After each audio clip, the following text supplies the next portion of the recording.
Um, Welcome, one and all, to episode 6 of JagBlitz, bringing the Duval to the internet. I'm your host, Law Boyd, and I'm with my wonderful co-host, the MC Wale. How's it going? I've had a better week than I did last week, so that's an improvement.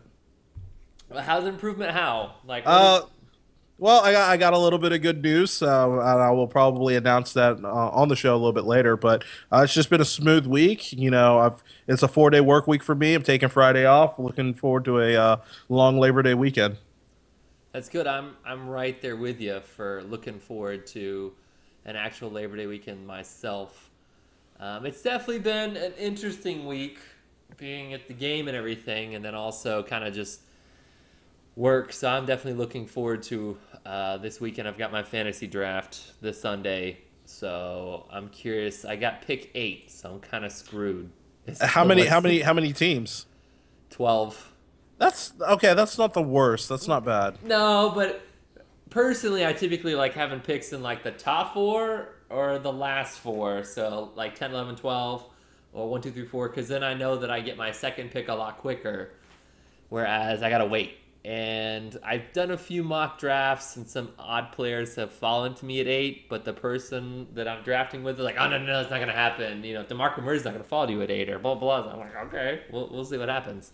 That's where you hope your strategy is really good, man. That's that's all you got, man. You gotta make do with what you got.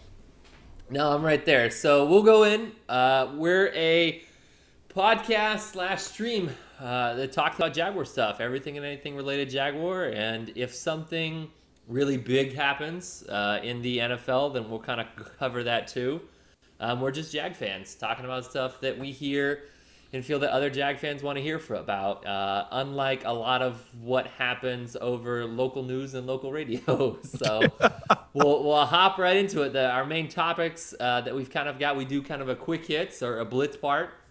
Then we're going to go over good old Josh Scobee getting traded to the Steelers. Yeah, sad day. I know, sad day. And then we've got Khan announcing to build an indoor practice facility outside the south end zone. And then we're going to go over our main topic for today, which is the preseason game 4, and not 4, preseason game 3 with the outlook 2-4. Okay. So we'll go over kind of the blitz part here. Julius Thomas officially got a second opinion on his injured finger from game 2. And not game 2, game 1. And it's got to have surgery. He's out, best case scenario or worst case scenario, depending on who you talk to. He'll be back for the Colts game. Which is week 4. I should be more upset about it, but I'm really not. I really don't. I guess it's with the injury being the way that it is, because they felt if they let it just kind of heal naturally, it would be maybe like a week-to-week thing, and that he would probably be ready to go week 1, maybe at then earliest week 2.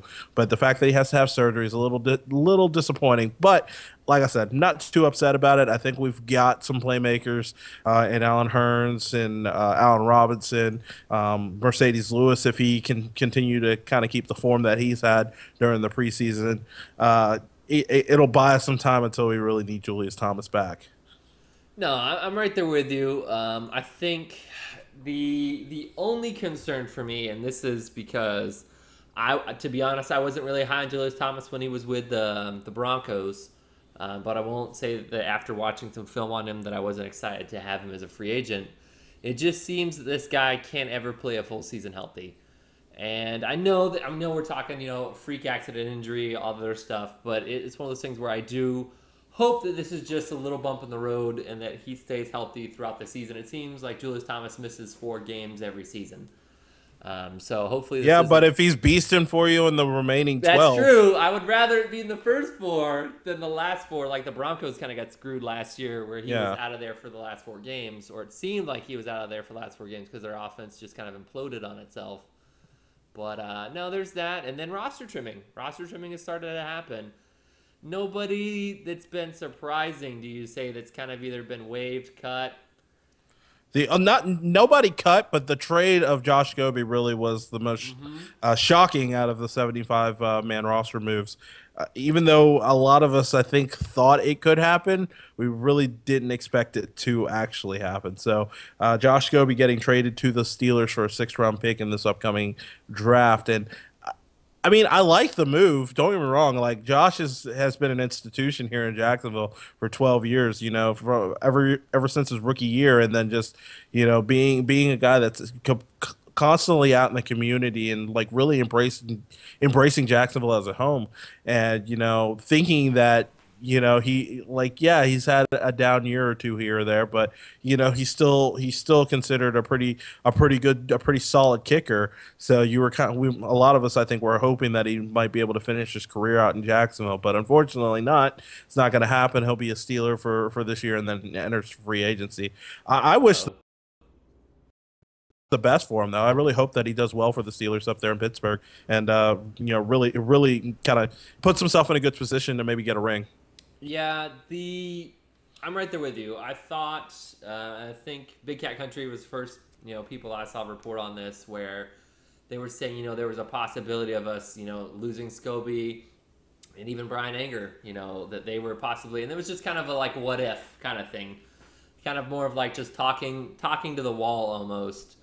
And I didn't think it would happen. I thought that it would happen after this season. They let him finish out a season and they're like, hey, we're going to go with some youth. And so Right. I was definitely surprised to see him cut, or not cut, but traded. And the thing to me, which is even more surprising, is all of the people that, I'm upset too. I'm right there with you. I remember watching him as a kid, growing up. I mean, his first season was when I graduated high school, dating myself there, 2004. So I was right there. I saw the big kicks, the 2007 kick. I remember all the, we'll call them clutch kicks, if a lot of people want to call them that, the game winners and stuff like that. But I also see the other side of the coin. My wife pointed out to me, she's like, I love Scobee to death, but to be honest, a kicker shouldn't really be your all-time leading point scorer. That's a very damn good point. And she's only been a Jaguars fan, seriously, we'll say it seriously, for maybe the last 6 years since she's known me. But even in her small amount of time that she's had to watch NFL games with me, she's like, why would a kicker, be your all-time leading point scorer? Because the overwhelmingly amount of comments of people saying they're going to not watch the Jaguars this year, that they're wanting Caldwell and Gus to be fired, and that they're going to become Steeler fans has just boggled my mind. That's typical fan stuff, though. You're always going to hear that anytime the team makes an unpopular decision. God forbid, if they cut pause, what do you think will your reaction be?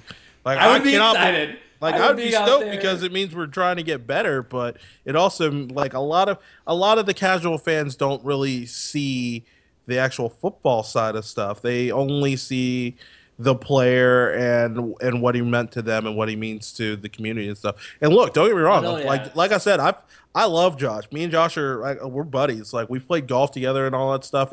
He's a great guy, wonderful part of the community, and it's not like he's going away forever. He's just playing football in Pittsburgh. Him and his wife are still set. They're planning on settling down here in Jacksonville. So I mean, yeah, we lose him as the kicker for the Jaguars, but he's still going to be around. He's still going to be kind of an ambassador for the city. So does it suck from a legacy standpoint? Yeah, it sucks for us because we don't get to see, a guy who started his career finish his career here in Jacksonville. But in the grand scheme of things, Jason Meyer, he's earned his spot, he's earned his position. So let's get behind him and let's root for him, and hopefully we're not sitting here talking about, oh, what if we didn't trade Scobee. Hopefully we're talking about, hey man, you know what, that Jason Myers kid that was a good move. That was a really smart pickup. I'm glad we made that move. So plus we flipped him for a 6th round pick. We drafted him in the 5th round, 4th or 5th round, and you got a 6th round pick for him. I mean, people were saying it at my work, like, we should have got a 5th round pick or better. I'm like,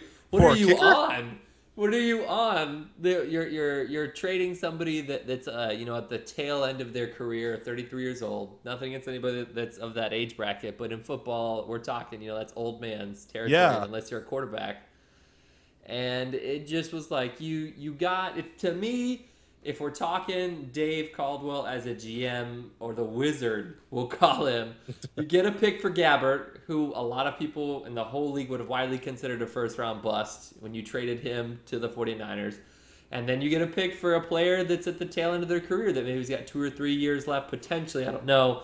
Josh could be an anomaly and play for another 5 or 6 years. But I mean, you're getting somebody that would be on the quote unquote decline on their career. I just am amazed that happened and that Dave was able to pull something like that off. Granted, the Steelers were in a situation where they were desperate, absolutely desperate. So, like, both kickers go down in preseason games. It's almost like they didn't have another option. And as I said, I'm right there with you. I wish him the best. If he gets a ring, great. I'm not going to be like some of the other folks that I've come across that were like, I can't believe it. If he gets a ring, just deserves the Jaguars right. Like, you're not going to be a Jaguar? Come on now. But no, we'll move on to the second Jaguar topic that cropped up this week. Khan announced he's wanting to build and got indoor practice facility outside the south end zone. What do you think? I'm about it. Let's go ahead and do it, man. Here's the thing. I like Shad Khan's vision. I like the fact that he is a very focused and forward-thinking individual. He was saying like, oh yeah, we'd like to have an indoor facility for like with the shipyards and all of that stuff. Well, I mean, the shipyard plans are still kind of up to the city, and we're still waiting to kind of see how that goes. But in the meantime, Shad's like, look, all right, this is something that I want. I'm going to go build it. I'm going to go do it. And here's the thing. He's probably going to front a lot of the money for it. But let's say if it's $30 million and the city's like, we're not going to help you build this thing. Here's what'll happen. He'll spend $30 million getting that facility built and then brand it as the Virgin Airlines practice shuttle or a practice cabana or something like that, and sponsor that for like $4 million a year and make that money back in 10 years. Like that's the kind of mindset that he has, and I love it. That's something that I kind of wish more people had, because if more people had that same ambition and that same drive that he has when it comes to his projects, I think we'd have a lot more done in the city and in the world, to be completely honest with you. No, I'm right there with you, and that I'm sitting there and kind of go through and watching this happen, and I was at work when it happened, and it was kind of an out of the blue thing. There was so much that happened this week in terms of announcements as to injuries. We went over it with Thomas, and then Scobee getting traded, and that was like the next day, new facility or whatever. And it's something to be, if you live in the city of Jacksonville or even in and around it, St. Augustine, South Georgia, all that good stuff, even on down to Orlando, is there any point, if you're paying attention, that you wonder to yourself, yeah, the Jags are going to move at this point? The guy fronts money for scoreboards, fronts money for updated locker rooms, and now it's like, hey, I'm going to go through, I'm going to put a $30 million structure. We're not talking like, oh yeah, this is movable. We're going to put in almost a permanent structure, and there's still potential for other areas in the club sections that they're looking at updating, and also potential canopy over the stadium itself.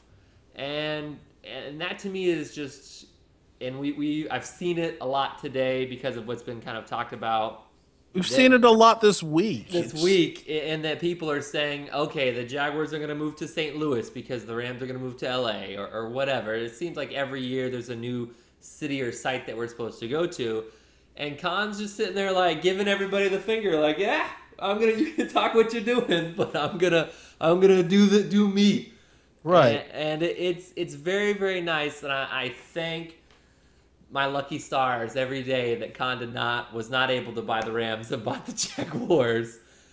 And it's one of those things that this coupled with, which I should have put in here, us coupled in that he's looking to get a deal done for the Jaguars to play one game in London till 2030. It just shows you how innovative an owner can be, and an owner doesn't have to be pegged into trying to do certain things that either the league needs or a city that doesn't happen. And the other thing, sorry, I'm going long-winded here. The other thing that is amazement to me is he's not ransoming the Jaguars against the city. No, like the Rams. At least not right now. We don't know. We don't know what's going to happen when the lease is up. We don't know what's going to happen, but other franchises that would want these things, we'll say Rams, Raiders, and in other affiliates too with the NBA, the Milwaukee Bucks and stuff like that. They're going through and they're flexing their muscle, like, give us what we want or we're leaving. You know, that kind of stuff, where he hasn't really been that way. It's really been a, hey, I want to be here. I want to, you know, build the brand here, cement the brand here, and make it the best brand in the NFL. And it really has shown that. Yeah, he's really focused on making. He's like since day one, he said, "I am trying to make the Jacksonville Jaguars viable here in Jacksonville," and he's doing the best that he can. I kind of want to backtrack a little bit about how, like, just recently we've been hit with the barrage of, oh, the Jags could be moving, the Jaguars could be moving again. Between freaking what's his face from San Diego, Yeah. gotta pull his Derek Togerson. Oh, did you just drop off? Oh, we're having a Wale Comcast fail right here. Here we go. We're going to go right here. Here it is. There it is.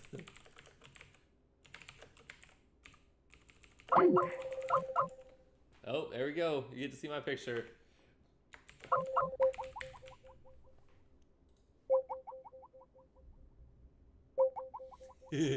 We'll be back. Promise. Promise. We'll be back. Ah. Oh, gosh. Here we go. Thank you for anybody that's watching us. Keeping up. No? Yeah? No? No? Maybe? Sorry, I'm looking over the window here. Uh-oh. There it goes. There it goes. We had to have one. We had to have one. We were doing so well. I know. We were doing so well. Damn. All right. Yeah. Well.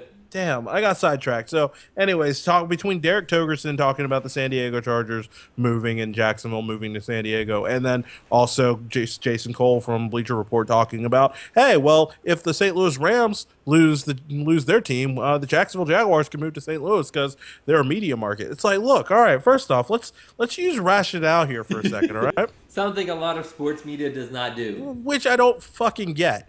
Here's the thing, all right? Yeah, sorry for dropping the F-bomb, but it gets serious when it comes to the relocation. All right, if you lose a team, what makes you think that you're going to get another one just because it's Jacksonville? Yeah, we're not the biggest market. We're a completely small market team, but at least we haven't lost our team yet. We're looking at LA, who's already lost 2 teams, and they're technically 3, but they're getting another team. You know, we're looking at San Diego, a team that's been there for a long time. Yep. All they need is a new stadium. I don't know where they're going to find the money for it, but that's all they need. They need a new stadium, and then St. Louis Rams.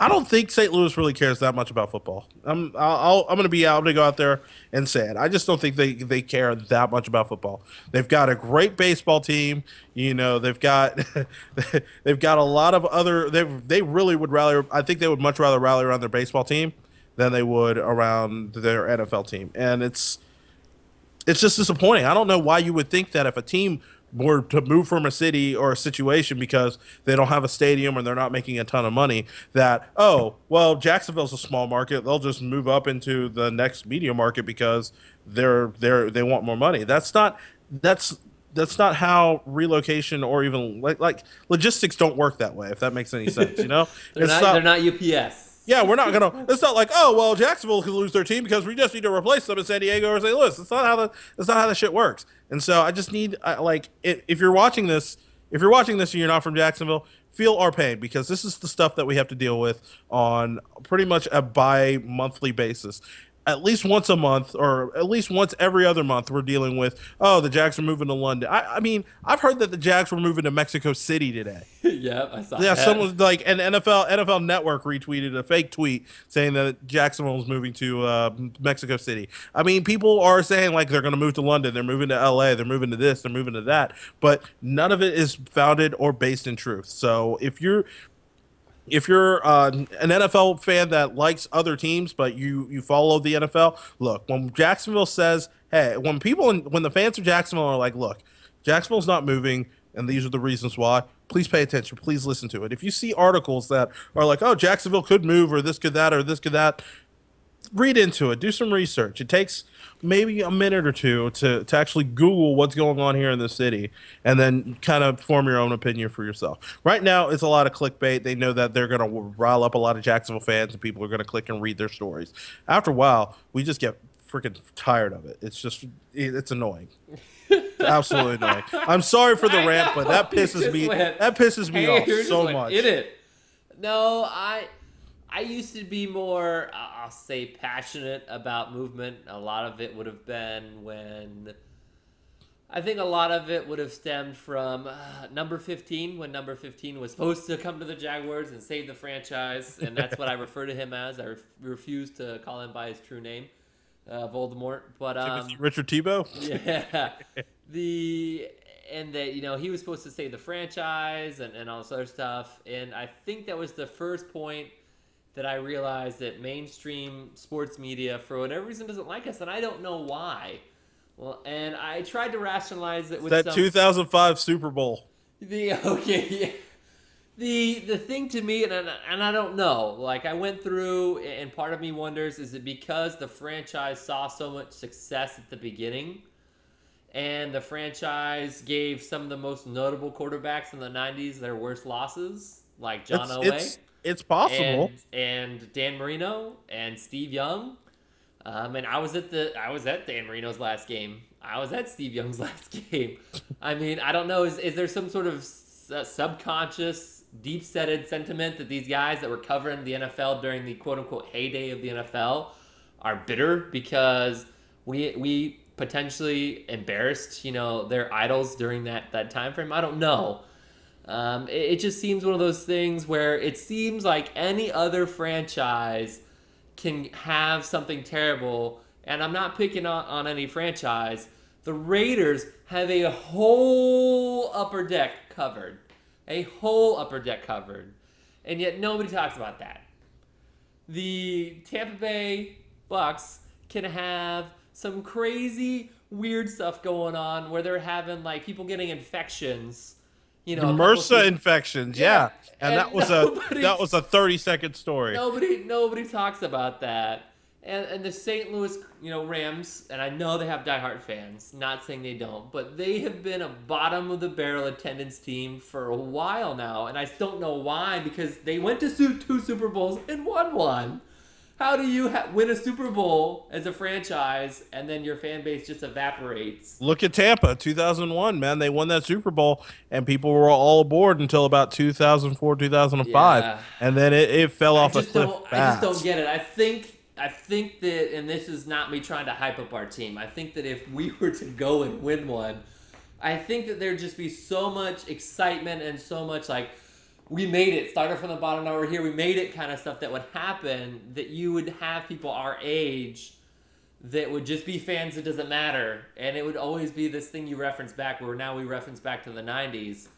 But anyway, I don't understand where I don't want to say, ignorance and misinformation. Because it's a disconnect between the national media and what's actually going on here. And I don't know why. Plain and simple. I would love to have somebody that's smarter than I point that out to me and break it down in little pieces and be able to say, hey, there's this instance and this instance and this instance. We've talked about it before in other streams, how I remember watching a Monday night game against the Baltimore Ravens where it was just a very hard watch game, like 12-7, not even know, like 12-9. I remember that game. I almost got in 2 fights that night. Yeah, and I remember watching it on TV, and Tony Kornheiser called us the Just Average Guys team. That's what Jag stood for, was Just Average Guys. Yeah, just a guy. And I just want to punch him in the face. I was like, he wasn't wrong, though. And he's like, oh, there's no way. Baltimore's going to roll us, and somehow we won that game in the mud, and Ray Rice had like 4 or 5 fumbles. Glorious game. But that was also a Blaine Gabbert-led victory. Yeah, it's true. Gosh, you brought up the name. But in one of those things where I was in Tennessee or North Carolina. What year? Which Blaine year was that? Year 1 or year 2? That'd have been, I think, rookie. Okay, so I was in North Carolina. Yeah, definitely remember that. And it just, I don't get it. Like, I don't get, like, who do we piss off? Like, who do we piss off that we have to go through, give a back rub to, buy a beer to, whatever. You would figure with Khan being probably one of the nicest owners I think I've ever seen. I'm not hyping up my team. But when you're talking about the Dan Snyders of the world and the Jerry Jones of the world and the Davis children of the world who just don't care and do what they want, or even the Robert Kraft, which a lot of people say Robert Kraft is a great owner. Robert Kraft is my spirit animal, bro. Like that dude's got swag for days. He does, but I mean, if you're talking somebody that intentionally objectifies the league and says, no, I'm not going to do what you want. Yeah, I understand. Versus Khan, who's pretty much done everything by the book and, has redone everything and done what they wanted. You'd figure that there'd be some sort of like, hey, I scratch your back, you scratch mine kind of thing. Like, hey, we have this deal with, the largest media source in ESPN/Disney. Could you all not talk trash about us for a season? Could you like lay off the relocation stuff for we have that, like a year maybe? We have there's that ESPN anchor that went to school at UNF. Oh, Sarah Walsh. Sarah Walsh. Like, how is there not an agreement? Like, hey, anything concerning Jacksonville, which she did do the interview for Hearns. Go through and say, hey, let's have her. It should be a thing. She's at least somewhat of a Jaguar fan because she went and graduated from UNF. But anyway.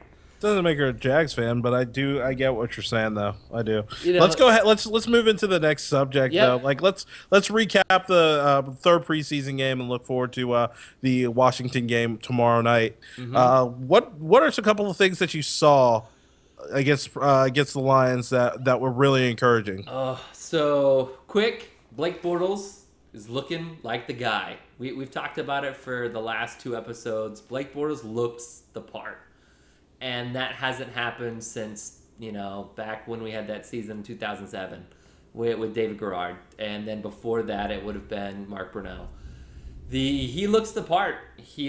Then a lot of people, which is kind of blown up too, the idea of, hey, I'm going to take my first read if it's good. I'm going to make adjustments. I'm going to make progression, all that stuff. And he's doing it without, what's supposed to be his favorite target in Julius Thomas. And also without, Marquise Lee. Watching that first offense just carve up the Lions, and I know the Lions had a bunch of first-team defensive starters, sitting. It was great to see. It was wonderful, and then almost like for giggles, they're like, it's 4th down on 3. Let's just go for it when we were up 14-0. And it was like, okay, and I know they had the gimme to TJ. TJ, yeah. Because they had to give him something. That wasn't a touchdown. No, that wasn't a touchdown. I would have rather seen Blake either, bootleg, QB sneak or whatever. But I just don't want to see TJ Yeldon jumping off the ground like that, man. No. Like, come on, Rook, you're not at that level yet. You're not AP. Well, no, that's what stood out to me. Our pass rush is still terrible.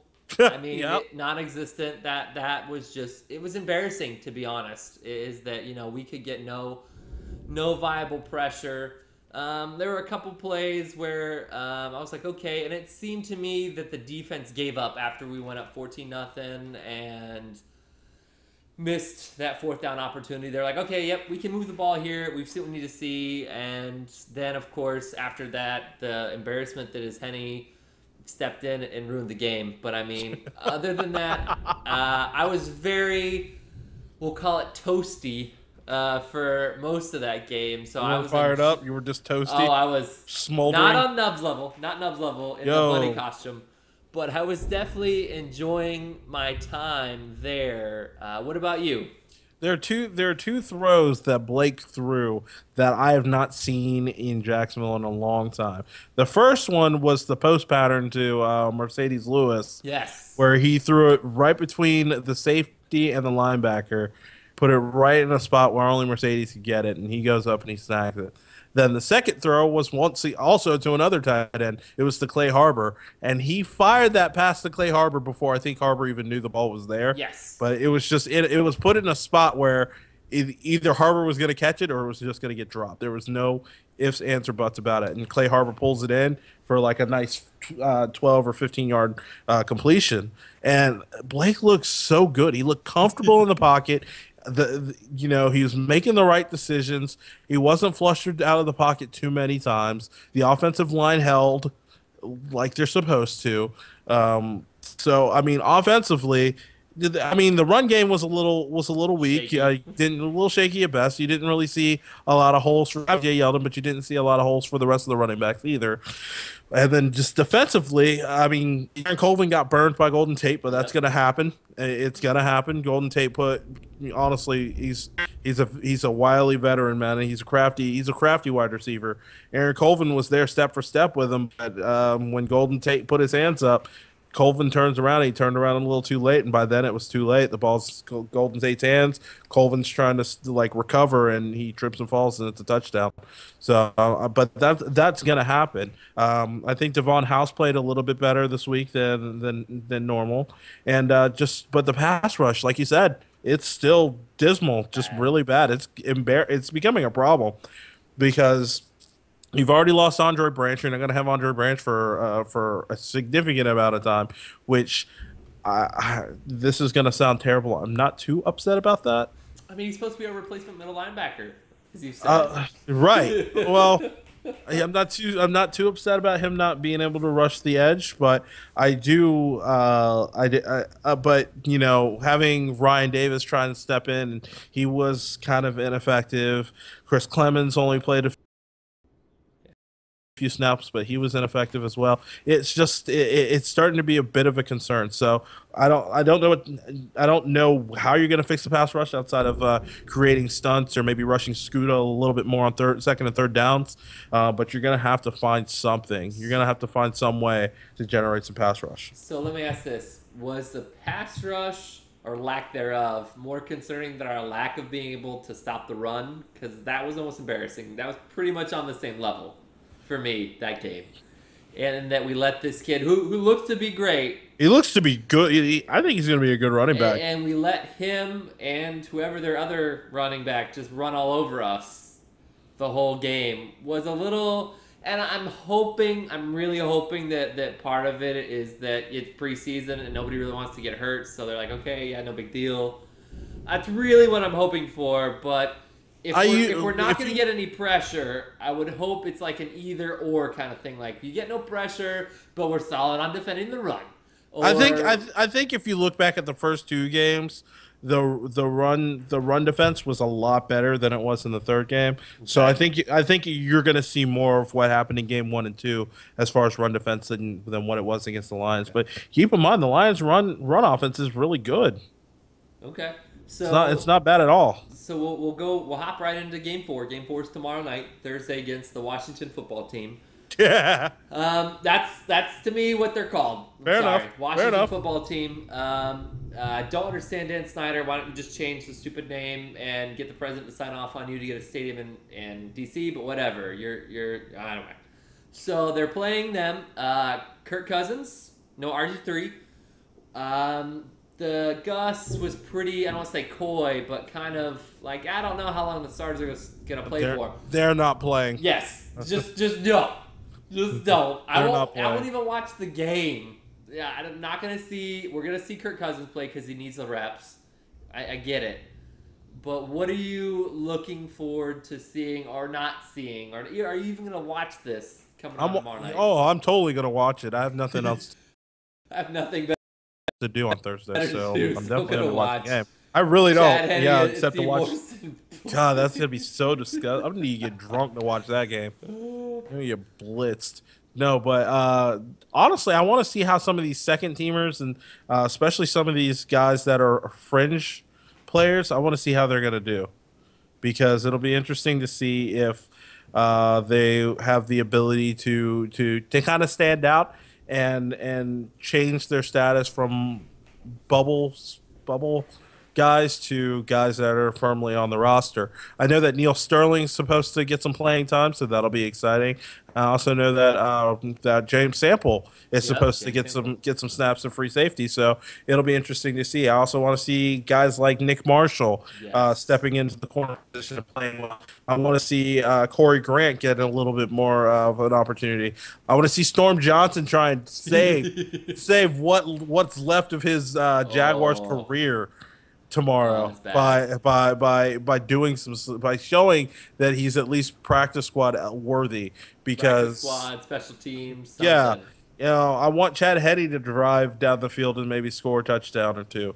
Even though we all know how Chad Henne, we all have our thoughts on Chad Henne. I want to see that the second and third teamers are still trying to make a roster and not focusing on, all right, well, I got to get back home to my accounting job when I get back when I get cut on Saturday. Yeah, I'm right there. I want to see. Can we get some pressure some way? Is there some way to get pressure? That's all what I'm gonna look for. I'm gonna look for that. A lot of the players that you named off, Nick Marshall. Yep, I want to see Corey Grant. Want to see that. Storm Johnson. I love Storm. I was really high on the Storm bus when he got drafted because I remember watching him play at UCF with Blake. And Yeah, he was fun to watch. He looked good, and I don't know if it's because it's a scheme. The game just isn't slowing down for him like it is for Blake, but it just doesn't seem like it's there. And so at this point, I would be fine with, because we have 5 running backs on the roster, and I don't know who we're gonna keep because we're obviously not gonna cut TJ, and we're obviously not gonna cut Gerhardt. And it comes down to Denard, who looks to be our best running back at this point in time. Denard should start week 1, by the way. Yes, Denard should start week 1. And then you've got Bernard Pierce, who's shown a little bit of, I don't want to say flashes, but he's shown something. He's shown consistency. Consistency is a better word. He's been a consistent player. Yeah, he's shown, but Storm Johnson has looked bad. Yeah. And so, yeah, I'm really curious to see that. I don't know how much of it I'll watch because I'm a glutton for punishment, but I'm not that much of a glutton for punishment. Look, we have gone through some shit here as Jaguars fans, so I can watch a game 4 of the preseason if we've gone through 2 and 4. That's the thing. Like I can watch a game that matters, even if we're getting blown out. Like I can watch that, but an exhibition football game where I know that people are. And this game may probably be interesting because you're going to have, like you said, a lot of bubble guys that are just going hard as they can because they want to make the roster or show something. So it'll probably be entertaining for that reason. But that's really pass rush. I want to see that. And then I would like to see a lot of the players you named before to kind of see how they're doing. So I also want to see if Blake can wear a Gooch hat on the sideline. A Gooch hat. I don't know if he'll be able to get away with that, but I do want to see. I want to see like how Marshawn wears his own hats on the sideline. Right? Yes. I think he's gotta put up some really good seasons to get up to that part where the NFL's like, it's okay. And it has to be a new era hat. A new era. That's the stipulation with Marshawn. His hats are made by New Era, so he's a really. That's why he doesn't get as much flack for wearing his own hats on the field. I've been seeing a lot of the 3930s that they've been wearing, the white ones, and I can't find that anywhere. So I'll help you out. I'll help you out. Okay, because I've been looking for that hat. I see Gus wear it. I see Blake wear it. I see them wear it in the press conferences and stuff. I just haven't been able to find it anywhere here in town. But we'll head up to our wrap up. Wiley's got some wonderful news. Yeah, it's pretty good news. I'm happy to announce that I will be the MC for the Back to Football and the Roar of the Jaguars calendar release party on September 10th here in Jacksonville at Everbank Field of the new FanDuelville party deck. Now, the reason this is so important to me is that as an MC, what I do is this isn't how I make my living, but this is how I get to do a lot of cool stuff. when I'm not working my normal 9 to 5, and by doing that, I host. So FanDuel reached out to me a couple weeks ago, and they were like, "Hey, we're looking for someone who's, pretty knowledgeable about football and can entertain a crowd and keep people excited for our FanDuel product that we're going to be installing with the Jaguars this year." And so they're allowing me they're bringing me in to host this event, and if all goes well, I will be the on deck MC for FanDuel for the rest of the year. So what that includes is that, like, there's a pregame. Obviously, there's like a pregame thing where we get everybody excited, get people signed up for some FanDuel games inside the stadium. We actually have some custom in stadium matchups. Yeah. In stadium games where you can actually win. You can win cash prizes. You can win VIP tickets. They've got VIP. They've got a specific spot that is specifically for the mayor of FanDuel.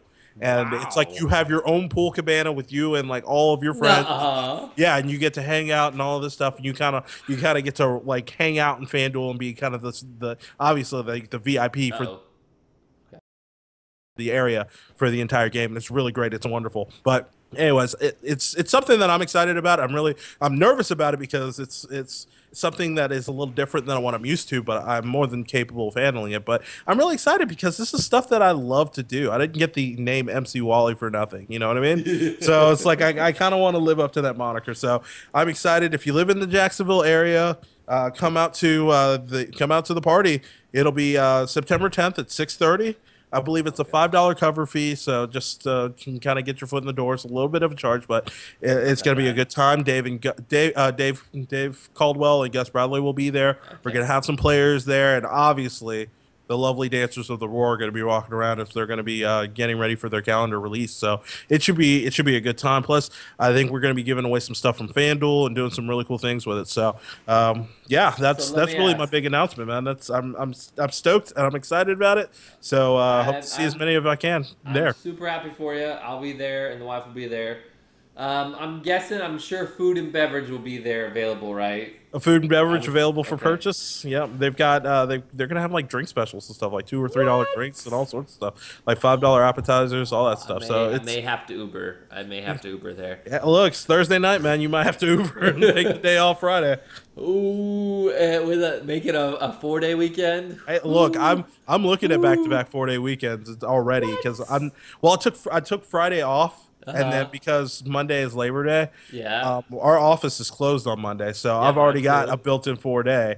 If I could take next Thursday off for the event, or take next Friday off for the event, I literally go into work Tuesday, Wednesday, Thursday, and then be done again. But my life can't be that lucky. Living the dream, MC Wale, living the dream. Trying to. So we'll close up here. Next week we'll be talking about definitely.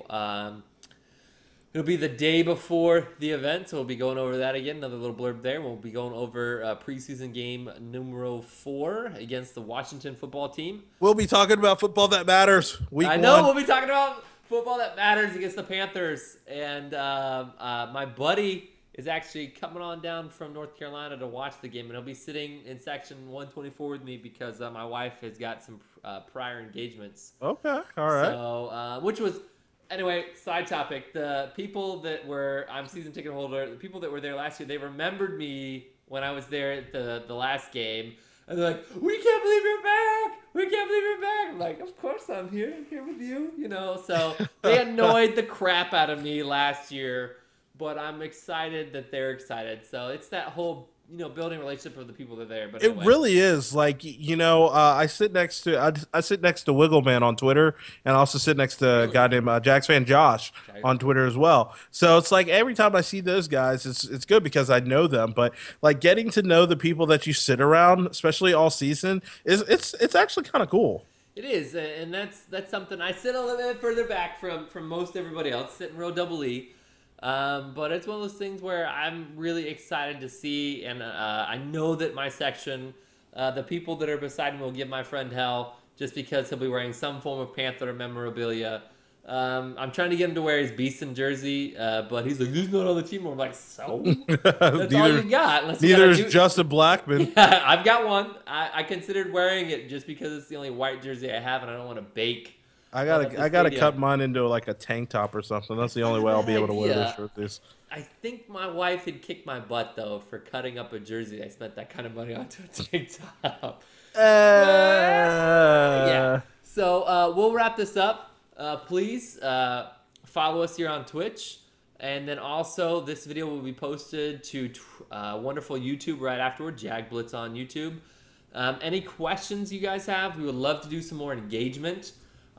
We would love to go through and maybe do an episode where we just take your questions and answer those questions. That's fine. And, I'd love that personally. Yeah, me too. I mean, we don't always have to talk about what's going on with the team. We would love to get feedback from you guys. Or as I've been trying to go back and forth, y'all, and then you guys for further up north. But we'll definitely would love to have an episode with some more engagement. You can catch Wale at the MC Wale. You can catch me at La Boyd. Thank you, and we'll see you all next week. Yeah, have a good night.